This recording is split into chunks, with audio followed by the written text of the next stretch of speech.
আমি ঢাকা বিশ্ববিদ্যালয়ের একজন শিক্ষক।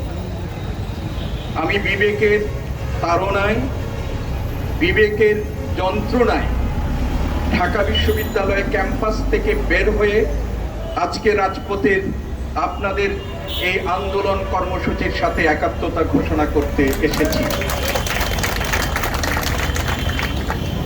সংগ্রামী বন্ধুরা, আপনারা জানেন গত 1.5 দশক বাংলাদেশে কোন ধরনের স্বৈর শাসন ব্যবস্থা পরিচালিত হচ্ছে।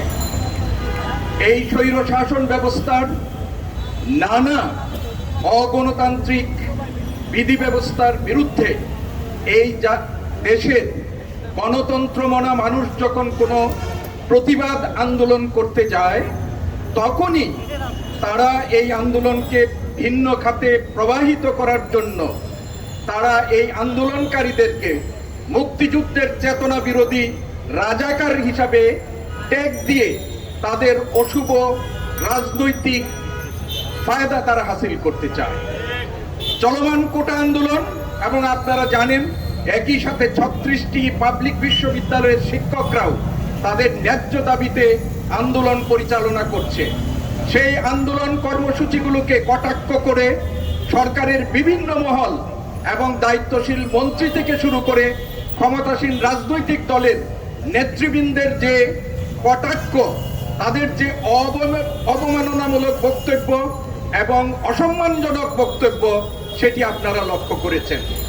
এবং আপনারা সর্বশেষ গত 14ই জুলাই মাননীয় প্রধানমন্ত্রী, যিনি তার সাংবাদিক সম্মেলনে এই ছাত্র এবং শিক্ষকদের যৌক্তিক আন্দোলনকে নিয়ে তিনি যখন কটাক্ষ করেছেন, অসম্মানজনক বক্তব্য রেখেছেন, আমরা কিন্তু বিস্মিত হইনি।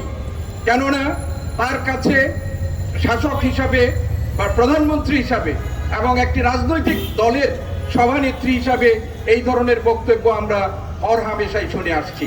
এই ধরনের বক্তব্য কারা দেয়?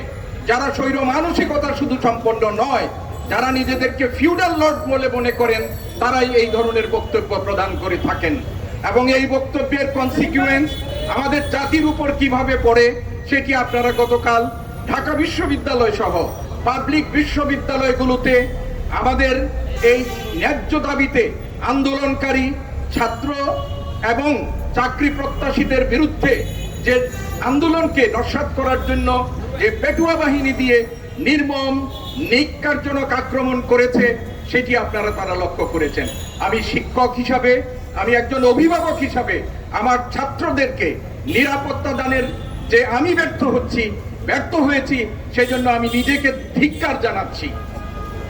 সংগ্রামী বন্ধুরা, ঢাকা বিশ্ববিদ্যালয় সাদা দল আমরা ইতিমধ্যেই এই কোটা আন্দোলন যারা পরিচালনা করছেন তাদের যৌক্তিক দাবিকে আমরা আনুষ্ঠানিকভাবে সমর্থন জানিয়ে তাদের সাথে আমরা আমাদের মনস্তাত্ত্বিক অবস্থান তাদের ঘোষণা করেছি। গতকাল যে ঘটনাটি ঘটেছে, সেই ঘটনার পরিপ্রেক্ষিতে আজকে আমরা আমাদের ক্যাম্পাস ছেড়ে এসে রাজপথে যারা এই আন্দোলন কর্মসূচি ঘোষণা করেছেন, যারা নাগরিক প্রতিক্রিয়া ব্যক্ত করেছেন, তাদের সাথে আমরা একত্রতা ঘোষণা করছি। আমি শিক্ষক হিসাবে, একজন ছাত্রের অভিভাবক হিসাবে আজকের সংগঠকদেরকে আমি ধন্যবাদ জানাতে চাই। আমার কমিউনিটির পক্ষ থেকে, আমার নিজের পক্ষ থেকে আপনারা যে সাহসী উদ্যোগ নিয়েছেন।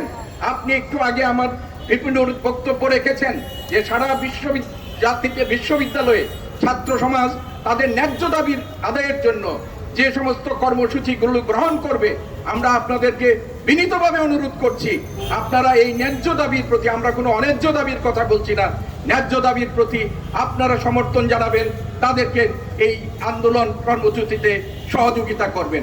আমি ধিক্কার জানাচ্ছি গতকাল রাতে সংগঠিত জাহাঙ্গীরনগর বিশ্ববিদ্যালয়ের আমাদের এই ছাত্র এবং শিক্ষকদের উপর ন্যাক্কারজনক আক্রমণের জন্য। ইতিহাস বিভাগের অধ্যাপক এলাহি, লুৎফুল এলাহি, তিনি একজন শহীদ মুক্তিযোদ্ধা পরিবারের সন্তান। তার পরিবারে আমার জানা মতে 4 জন শহীদ হয়েছেন মুক্তিযুদ্ধে, কিন্তু এই মুক্তিযোদ্ধা পরিবারের শহীদ পরিবারের সন্তান হিসাবেও তিনি তার ছাত্রদের ন্যায্য দাবির পক্ষে অবস্থান নিতে যেয়ে তিনি সরকারের পেটুয়া বাহিনীর গুলিতে গুলিবিদ্ধ হয়ে তিনি জীবন মৃত্যুর সাথে পাঞ্জা লড়ছেন। আমি আজকে এই বক্তব্য থেকে আমি তার প্রতি শ্রদ্ধা জানাচ্ছি, তাকে আমরা স্যালুট জানাচ্ছি। আমরা যারা পারিনি, তিনি যে ঠিক করেছেন তাকে এই দৃষ্টান্ত অনুসরণ করে আমাদের সহকর্মীরাও এগিয়ে যাবেন সেই প্রত্যাশা করছি। এবং গোটা সংস্কার সহ আমাদের যে সমস্ত গণতন্ত্র পুনরুদ্ধারের ন্যায্য দাবিগুলো নিয়ে এই দেশে আন্দোলন পরিচালিত হচ্ছে, সেই আন্দোলনে যত বাধাই আসুক, পরিশেষে এই আন্দোলন দিন শেষে বিজয়ী হবে সেই আশাবাদ ব্যক্ত করছি। আমাদের ছাত্র এবং শিক্ষকদের উপর যারা আক্রমণ পরিচালনা করছেন তাদেরকে দৃষ্টান্তমূলক শাস্তির আওতায় আনার দাবি জানিয়ে এবং এই যৌক্তিক এবং ন্যায্য দাবির প্রতি আবার সংহতি জানিয়ে এই আজকের সংগঠকদেরকে ধন্যবাদ জানিয়ে আমার বক্তব্য শেষ করছি। ধন্যবাদ সবাইকে।